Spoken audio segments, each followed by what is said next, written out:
And you can see Brady's frustration. Just keep an eye on him. He's just like, what? That look up to the heavens.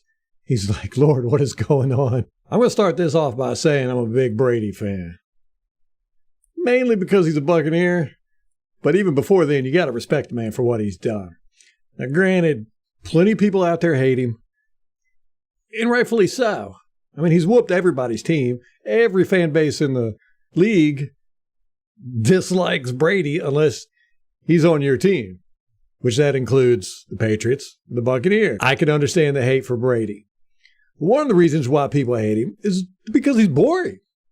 And he's boring in his character. He gets up in press conferences and, he's not real personable. He kind of just, he basically gives coaches speak. I mean, he seems like a genuinely nice guy, but there's just not anything exciting about him. His play is boring. He's a pocket passer. You don't get these dynamic outside the pocket, Aaron Rodgers, Patrick Mahomes style plays. His mechanics are elite. His accuracy is elite. And his decision making is elite. That's what makes Brady the GOAT. He does those things better than anybody else. He's not going to trick you at the line of scrimmage like Peyton Manning. He's not going to outrun you like Patrick Mahomes. He's not going to throw the ball sidearm. I mean, when he goes into the hurry-up offense, which is his bread and butter, he doesn't do play-action passes. He's not trying to trick you. He's saying, I'm going to send out as many wide receivers as I need to, 4 or 5 wide receivers. I'm going to pick the one that I can throw to, and I'm going to throw it to where you can't stop it. That's Tom Brady in a nutshell. Well, this year, that has not been Tom Brady. At the beginning of the year, we had a lot of issues between him and receivers, and I chalked it up to miscommunication. But as the year has gone on, I'm seeing more and more bad decisions and inaccuracy from Brady. Now, Molly thinks he's hurt, that his shoulder or his thumb. I think if anything, it's his thumb. We definitely saw him get hurt in the 49ers game with his thumb. And right after that, he started throwing inaccurate passes. But we know he's lost weight. He's going through personal issues in his life with the divorce. I don't care what you say, that is going to affect you. I have seen it destroy people. He's got FTX lawsuits going on. There was all the stuff about him going to Miami. I mean, he's got plenty of excuses. But with all that being said, he lost us the game against the Bengals.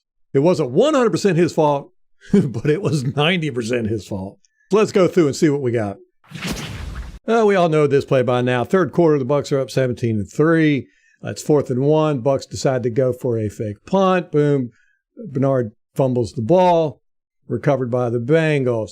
Now, originally, when I looked at all 22, I wanted to see if there was a miscommunication between the long snapper and the up man, who is Bernard. Now, normally what will happen is the up man will, he's in charge of hiking the ball. He'll say hike, and the long snapper will snap the ball. To show you what I'm talking about, here is the Buccaneers against the Saints. This is Rachaad White as the up man right here. And you can see he's got his mouthpiece out. Right there, he says hike. He puts the mouthpiece in, and he goes to block. See it right there? There's the mouthpiece, and he puts it in and goes to block. Before that, he says right there, he says hike or whatever, hut, right there. And long snapper snaps. With the Bengals game, here it is. I wanted to see if there was a miscommunication between the long snapper. Maybe he had snapped it early. There's the up man, 25, Bernard. But as you can see, he clearly, right there, he clearly says hike. It was not a miscommunication. Giovanni Bernard just flat out did not know that this was going to be a fake punt, that the ball was coming to him. There was also reports that the Cincinnati Bengals special teams coach said that they expected a fake punt. I don't really think that's true in a sense, because normally you can see 31 is pointing at Bernard. The reason why they thought that it might be a fake punt is because Bernard was in as up man instead of Rachaad White, who is normally in. Now, why they would think that makes it a fake punt, I don't know. But he is pointing him out. That's not unusual, but he could be saying, be careful for the fake punt. But they were not fully expecting a fake punt. And you could tell that because this is their special teams unit. These are second and third string guys. if you're going to stop a fake punt, you're going to put your starting defense out there. So that wasn't Tom Brady's fault, but it started the whole cascade of the crap that's getting ready to come. Third quarter, 9:42. Brady throws an interception and throwing it to Cameron Brate, and the Bengals get the interception. This was a bad pass by Brady. The score is 17-6. If you look, there's absolutely, he's got plenty of time in the pocket. Here it looks like this guy gets close, but he's not really. If we go back and look, he's quite a bit away. Brady's already set and thrown, and he's got, and plus he had plenty of space to step up. So anyhow, he didn't throw this under duress. And you've got Brate is open over here. There's really nobody else. This is 3rd and 8, so you either have to throw it to this guy, this guy, this guy, this guy. This guy's probably going to get tackled. But as you can see, almost everybody's double covered. They're bracketed. He's bracketed. He's bracketed. He's bracketed. He's bracketed. Everybody's bracketed. So, this was about the best place you could throw it. But what happens, instead of throwing it right to Brate, he ends up throwing it over here. Brate actually has to go over and try to fight for the ball, and he's not able to do it. It was a bad pass by Brady. Good decision, bad pass. 5:06 in the third quarter. It's 3rd and 10. The score is 17-12. Brady drops back, and he gets sacked and fumbles the ball. Now, this one is all Brady, too. He had a weird drop back. I don't know what's going on with him in this. You can see instead of dropping straight back, he drifts this way and actually does this weird hop. I don't know. I've never seen him do this before. Right there. What is that? I don't know. He doesn't set his feet. He hops. As soon as he hops, he's out of position. His shoulders are pointing like this. So really the only place he could throw is over here in that position. He never gets lined back up after that hop. You can see he actually slips right there too, trying to go forward. And he had no reason to do any of this. The 58 comes shooting in, but Donovan takes him to the ground, so he's taken care of. I do not know why Brady gets the happy feet. And unfortunately, what he misses by not setting his feet, if he would have set his feet, he would have seen this. Mike Evans, wide open out here. That would have been a big gain. Definitely would have been a first down. Looking at it from the end zone angle, you will see Leverett passes 98 off to 70, but 98 does the pull and shoot. He grabs hold of Leverett by the arm. See right there, Leverett sees 55 coming. He's passing 98 off to 70 Hainsey, and Leverett goes to get 55, but 98 has him by the arm. You can't see it really good there, but you can tell he's holding him by the arm. 60 can't get out there. So that's why 55 was able to get around. But Brady should have, I just don't understand why. He should have just went straight back. That's how you do it. You go straight back, but instead he drifts over to the left and he does this weird hop. He's out of, his foundation's all off. He can't look. He had Evans open, and instead he's looking to scramble. That is so unlike Brady. 1:31 in the third quarter. The score is now 20-17. Brady and he fumbles it. This was just a simple handoff. You could see it a lot better on the broadcast version, but I'm not going to dig that up.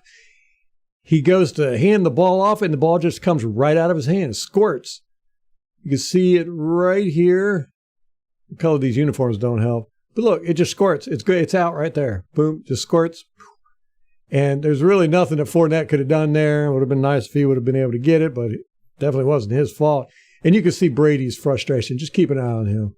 He's just like, what? That look up to the heavens. He's like, Lord, what is going on?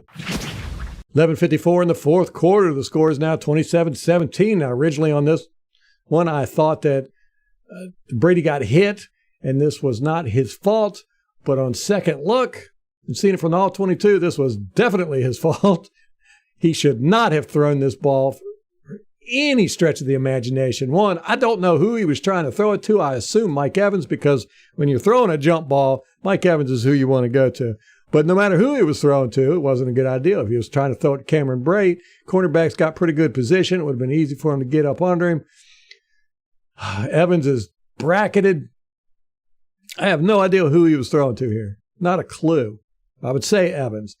But if you look at this, the pressure on him, he should not have thrown this ball. He should have just taken the sack. 69 gets pushed back by DJ Reader, who DJ Reader just gave our guys a fit all day.